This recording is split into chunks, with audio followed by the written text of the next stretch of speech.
Good morning. I'd like to start, so thank you very much, Ollie, for the introduction, very kind of you. I'd like to start by saying how delighted I am to be here with you all today. The energy and enthusiasm in the room is absolutely fantastic. It's great to be in an in-person event.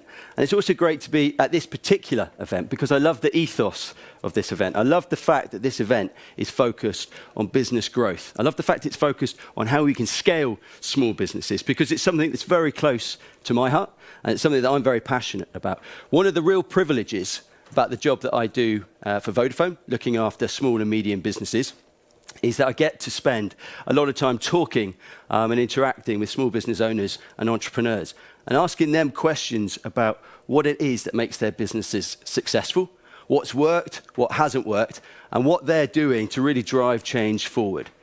It's also a topic that absolutely fascinates us at Vodafone, and we call it the fit for future businesses. So these are businesses which we believe are ahead of the curve. They're businesses that are ahead of the curve.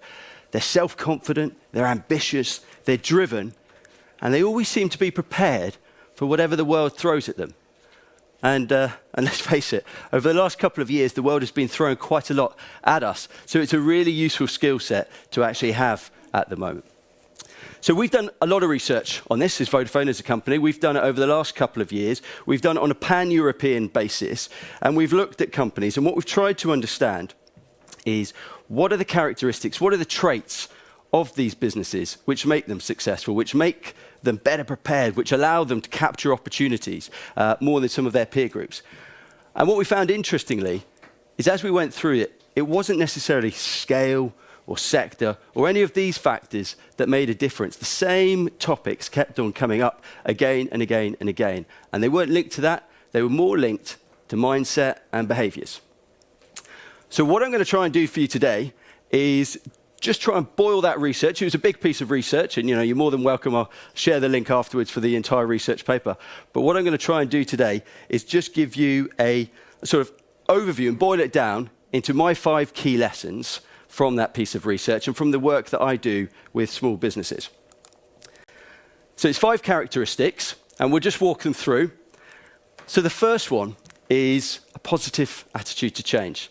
Now that might sound really obvious, and that might sound, very general. But actually what we see with certain small businesses is that they take change as a real opportunity. They see it as an opportunity. No matter what's coming their way, they see it as an opportunity to change, an opportunity to adapt, and an opportunity to enter new marketplace or address new customers. And actually you've seen that across the whole of the small business arena at a fantastic level recently with the COVID. The fact that so many small businesses have pivoted their business model and actually changed to try and enter new marketplaces, it's been a fantastic response from an entrepreneurial community. And one example that I've got of this is a company called Northern Monk.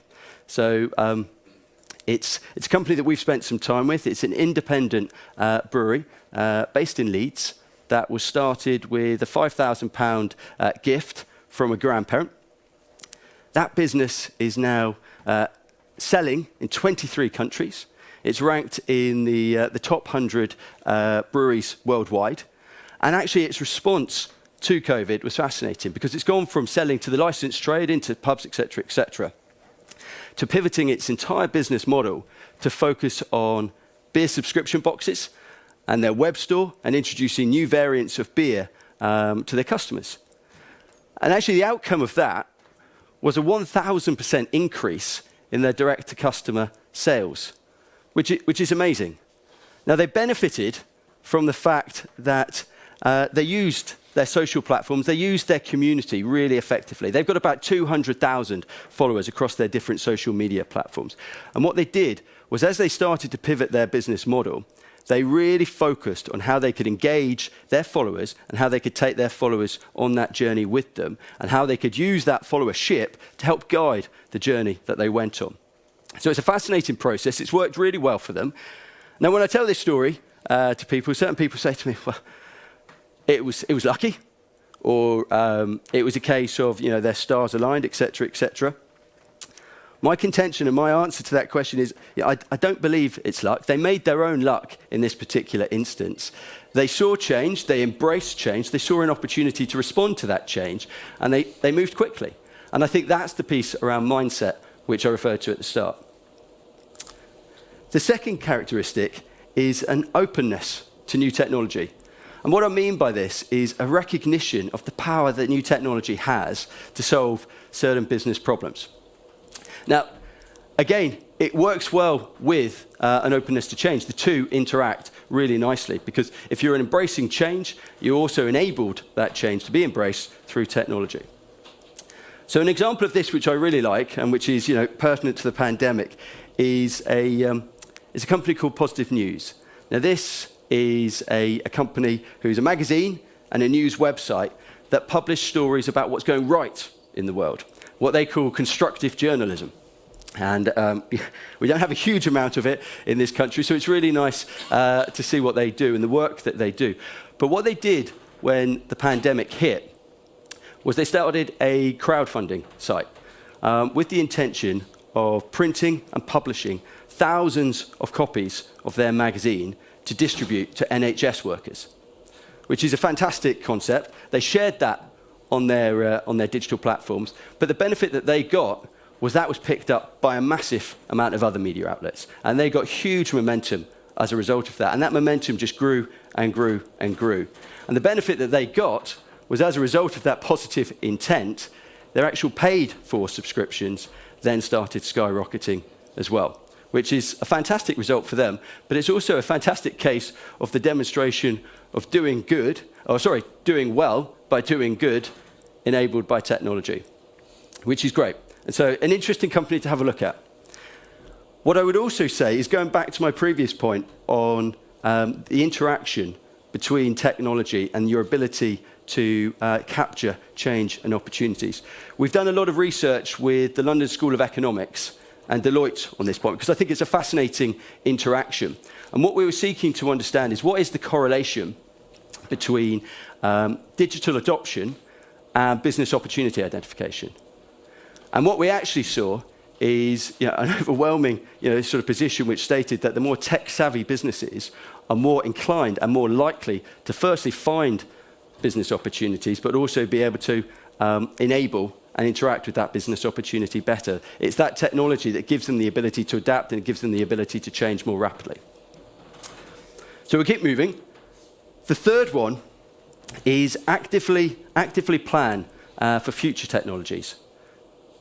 So whilst it's great to have new technology or existing technology in your business, what I find when I speak to a lot of what we call fit for future businesses is they've just got this congenital curiosity. They're constantly asking questions, constantly trying to say, what's coming next, what's on the horizon, what's the next big technology, with the whole purpose of really trying to research and understand how new technology, which is coming on the horizon, might be able to help their business, might be able to benefit them, might be able to enable them to do something that they currently can't do, but doing it at a rate where they can get advantage versus their peers and versus their competitors by moving quickly.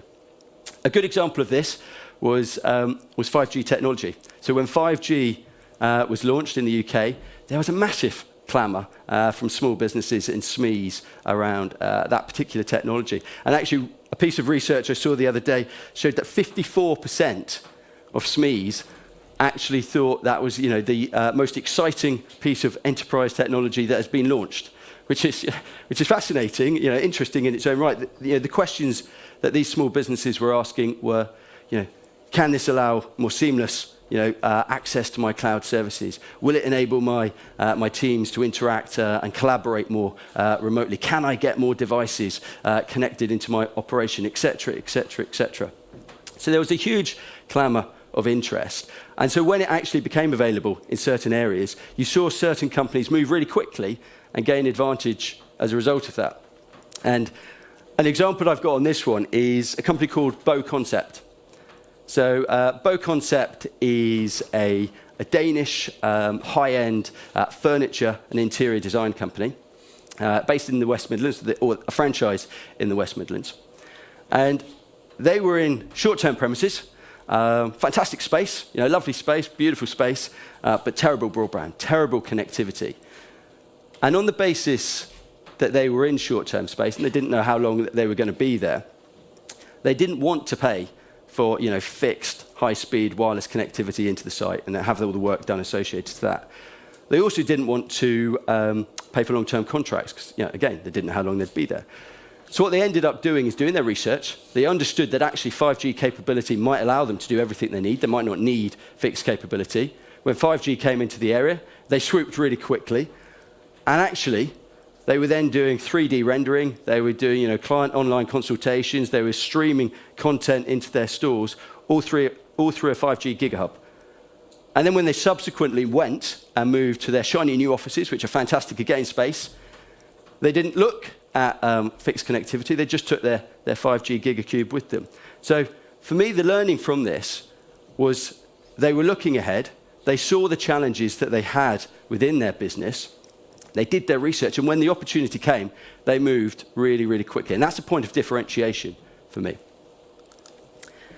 The fourth piece for me is around setting detailed plans and actually documenting these plans and sticking to these plans. Now, this may fly in the face of some of what I've just talked about, but what I mean by this is actually having documented, specific, funded, and measurable plans in place. Okay? And as I say, it might fly in the face of the agility and opportunism that I've just talked about, but in my mind, it's actually what enables that agility, and it's what enables that opportunism. Because by having this in place, you can move quicker. You've got a more robust, you've got a more stable business. So when things happen, you're better able to adapt. And we saw this in the pandemic. 83% of Fit for Future businesses had business continuity plans in place. And they proved to be invaluable when the pandemic struck. Because these were businesses that weren't then thinking about what's my business response going to be, how am I going to manage this, how am I going to manage that. They were thinking about how am I going to look after employee welfare, how am I going to look after health and well-being for my staff, but also what are the new opportunities? How can I pivot my business and look at additional opportunities in the marketplace? And indeed, actually, about 29% of them actually came out of the pandemic better than they went into it. And that's a stark contrast versus sort of outside of the Fit for the Future cohort, about 25% or a quarter of small businesses had absolutely no disaster recovery plans in place whatsoever. They didn't think it was relevant, didn't think it was needed. So when you hit a point of impact like a pandemic, and no one could have planned for the pandemic, no one knew that was coming. But when you hit these points of incidence, you've got a more robust and you've got a more stable business as a result of that. So it is definitely something to consider, and it's definitely something to keep up to date. And it's something to consider as a process rather than as a one-off hit, because it's something that you can do and then forget about, but it's better if it's something that you do on an ongoing basis and think about how that evolves with you. The fifth characteristics is keeping up to date with emerging trends. So what I find is the Fit for Future business, as I talked about, they have this overwhelming curiosity and this desire to actually understand the forces that are shaping their business and the forces that are shaping the marketplace within which they operate. They're really keen to speak to the thought leaders. They're really keen to understand, what are the changes that are happening in customer behaviours and customers' attitude. Because again, it allows them to identify emerging trends more quickly. It allows them to pivot more quickly, which is an absolutely fantastic thing to do in a fast-moving, ambiguous environment. And actually what you see, and what I love at the moment, is so many small businesses are using social media as their vehicle to gain insights and to speak to customers and have a more direct conversation with customers. And that's absolute gold dust, that insight that you can generate. And an example that I've got here is a company called Little Moons. So Little Moons is a really fast-growing small business which has its ice cream stocked in all the major supermarkets in the UK. And what it's focused on through the pandemic is really engaging, and as the owners talk about, having a two-way conversation with their customers to understand, what are the flavours that the customers like, what are the new flavours that they'd like to see introduced, what are the ways that they can interact with their customers differently, as in, stock themselves in different stores, have different competitions, but different ways of engaging with their customer base. And actually, they recently just did a new product launch in Selfridges that was supported by a competition. It was all announced via Instagram, but it's just a classic way of understanding that actually that engagement on an ongoing basis can make a really big difference in terms of understanding that behavioural shift in your customers and their attitude shift. What's also worth noticing is, whilst it's great to consider the changing behaviours of your existing customers and the existing trends that are starting to emerge and adapt, etc., it's also worth thinking about how the market's starting to change and what trends are starting to emerge in the marketplace, which might create new opportunities and new customer bases, which I think is fascinating. So a company that we've been working with is a company called Patch. And what they identified is that there was a growing market in the gardening sector for digital urban dwellers, as in the gardening industry as a whole tends to service the older generations in the countryside. Got more space, got more money to spend, etc., etc. What the owner, Freddie Blackett of Patch, identified was actually there's a lot of urban dwellers who want to create that environment within the house, but need a bit of help understanding what is the right plant for the space that I've got, ordering it online, because you don't necessarily want to take your plant on the tube or on the bus, so getting it delivered to your door, and then providing really simple and easy-to-use guides as to how you keep that plant alive, because that's one of the risks associated with having these things. They just die straight away. But he's created a business on the back of that, and it's this emerging trend which has actually allowed him to grow massively quickly. And he's seen the opportunity. He was the first one to identify the opportunity. He saw the emergent trend of this change in the mindset of the youth and the digital natives within that area. And he moved very quickly as a result of that. So I think it's that gold dust of insights and intelligence and really asking questions and having that constant curiosity about what the market's doing, about what your customers are looking for, and the evolving trends. So that's the 5 characteristics that we've got from a sort of fit for the future business perspective, and that's looking backwards. What I also thought it was worth doing was just speaking to these businesses about what they perceive to be the opportunity moving forward and what they're thinking about moving forward. So what does a fit for future business start thinking about at this particular I'm going to say post-pandemic world. We're nearly in a post-pandemic world, we're sort of edging our way towards it. But what we're seeing is that they are in an optimistic state. They've got a level of optimism associated with what they're doing, but they don't believe that they're going back to the pre-pandemic ways. Okay? They're placing their bets on 5 key things, and the 5 key things are here. So I would just quickly walk these because I think it's useful to look forwards as well as backwards in terms of the research that we've done. And the 5 key things for me are the central pivot of it all is that uncertainty and disruption will continue. And as a result of that, the need to adapt and innovate on an ongoing basis remains consistent. And actually, when we speak to these businesses, they are continually adapting. I mean, 3/4 of them were talking about new business models or investment in technology, et cetera, et cetera, et cetera. There is a real recognition that we are going to go through a period of just ongoing disruption, and the ability to adapt and innovate and use insights to adapt and innovate is going to be absolutely pivotal.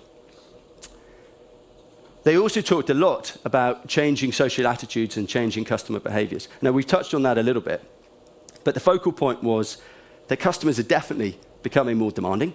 They definitely focused more on the quality of the products and services that they're consuming. But there's also a really high degree of focus on a company's sustainability agenda, their ethical behaviours, and the purpose that they serve beyond just the commercial means. In fact, 90% of the businesses said that sustainability was no longer a nice to do, it was absolutely pivotal and central to everything that they were doing because of the changing shift in customer behaviours, which is a fascinating concept for us all to consider, particularly in the sense of the purpose-based agenda and how we're servicing our community. Over and above that, there was a really high recognition and a really high focus on the difference that talent can make. And the recognition that actually, your star performers and your really talented individuals can be the individuals within your business which enable you to have those breakthrough ideas, which enable you to create the culture that you're really looking to create and the perception that you're really looking to create. But also, they're the ones that can come up with the initiatives which really separate you from your peer group. So that's placed a huge focus in terms of how do you recruit, attract, and then importantly, retain this talent. And so that's led these businesses to start thinking about, okay, well, one of the key elements here is our approach to sustainability and our ethical behaviours, because that's become a key point in terms of attracting talent. But it's also about the the recognition that work-life balance has shifted through the pandemic. A move to remote working has become more pronounced and is likely to be sustained. So there's a real focus on that. There's a real focus on training, development, and also wellness of employees. How can we support the wellness of employees within the operation? And finally, technology. Great technology. Great technology allows great people to do great things. It's as simple as that. And actually, it's something that's often forgot. And finally, we continue to see, and it always makes me smile, we continue to see this real hunger for advice and insights.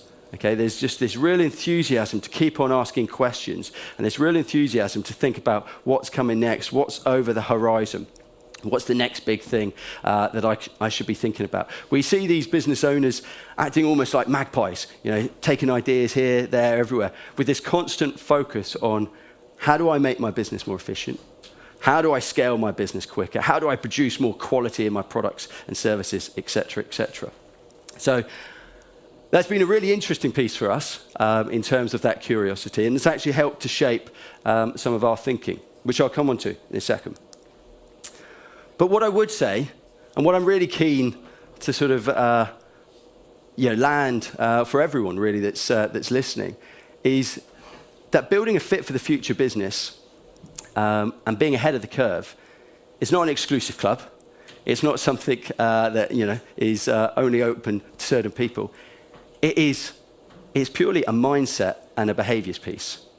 In my mind, and all the characteristics and all the traits and all the research we showed comes back to characteristics linking to mindset and behaviours. You don't need to be a technologist to be a fit for the business on the basis that technology has never been as accessible as it has, or as it is today. There is just a wealth of platforms out there across the different sectors, be it cloud services, be it enterprise solutions, et cetera, et cetera. There is a wealth of platforms out there which have become more simple to use, more easily accessible, and more affordable. Which brings me to the next point. You don't need to be insanely well funded either.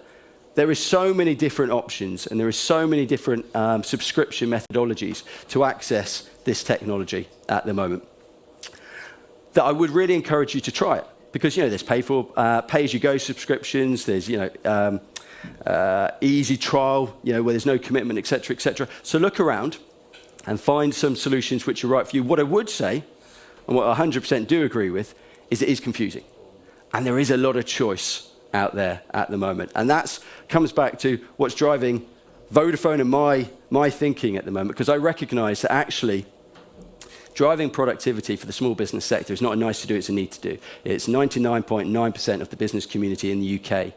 If the SME community doesn't succeed, the UK economy doesn't succeed. So it's incumbent on all big corporates to drive the success of the small business community. And digital productivity, or digital will drive productivity, but it is confusing. So what we've done is three key things within Vodafone. The first is we've created what we call the VHub platform. And this is a knowledge centre, an online knowledge centre, which is free, firstly, and accessible to everyone. So it's accessible to Vodafone customers, but also non-Vodafone customers.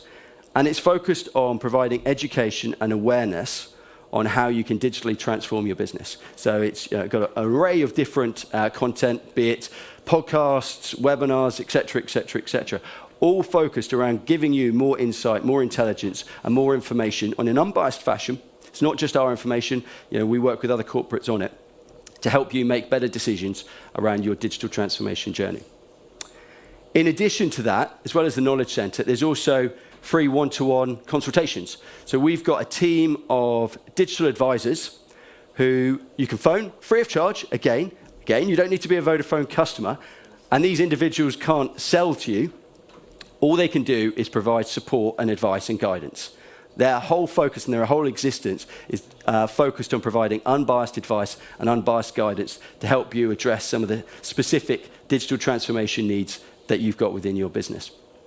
Which moves me on to the second piece, because if you're clear what the digital transformation needs are, we've then got our Business Connected platform, where we've partnered with Enterprise Nation. Enterprise Nation is a small business community, for those of you who don't know it. but we've partnered with Enterprise Nation to provide 150,000 small businesses with free training, either via e-learning solutions, webinars, workshops, etc., all over the course of the next 12 months. We've already supported 80,000 small businesses through our Business Connected platform. I go back to the point, it is free, you don't need to be a customer, and it is designed to help you with your digital transformation journey. The third and final point is we've just introduced our Digital Boost product, which is, I've talked a lot here about the benefits of social media and some of the challenges that small businesses focus or have in terms of gaining new customers and getting awareness and sort of building their online presence. What we've done is with some of our tariffs now, we're providing £200 of free social media credits. So you can promote your business online. We will give you the training, we'll give you the advice, and then we'll also give you the money to go away and actually get your businesses set up on social media and promoted. And we've seen some fantastic results for some of the small businesses that we've worked with on that.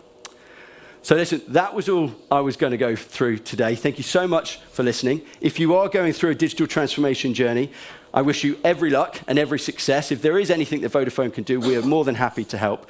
But thank you very much for your time.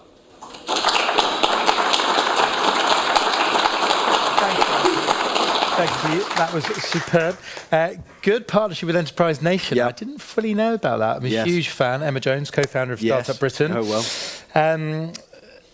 I was very intrigued about how Vodafone looks after you, because I think we can learn from larger companies. So is there a trick that we should know about, something that they've done, particularly over the last couple of years, that just shows that they care about you? So that's a great question, actually. They are placing a lot more focus on wellness. They've just introduced what they call the Spirit Days. Mm-hmm. And Spirit Days are one day every quarter where you have to focus on either your wellness or training in your development. So you're not allowed actually to be on your laptop. You're not allowed to be doing work stuff. Oh. It has to be focused on your wellness and your development, which is a great way. It's a really engaging way for allowing our teams to get out and do different things. Love it. Some of our guests' minds were drifting off to the top shelf there when they heard about Spirit Days, but that's not what you're talking about. No. One thing I want to unpack a bit more is how we keep focused on our business, but don't miss out on the next big thing. Yep. And something you've talked a lot about is that just being aware, being a magpie. So it can be quite confusing, couldn't it? Because busy, right? Yes. So and this is a challenge. I think it's, I really recognise the fact that actually trying to work in your business and get everything done and the response, etc., whilst looking at what might be coming next is a big challenge. And it is confusing. There is a lot going on, which is why we're so focused on the advice and why we're so focused on trying to connect businesses with either other businesses. But a lot of what we think helps small businesses at the moment is connecting them with other small businesses who are going through a similar thing, who have stories which maybe allow the other businesses to learn. And it's just a way of sharing stories, sharing ideas from someone similar to them.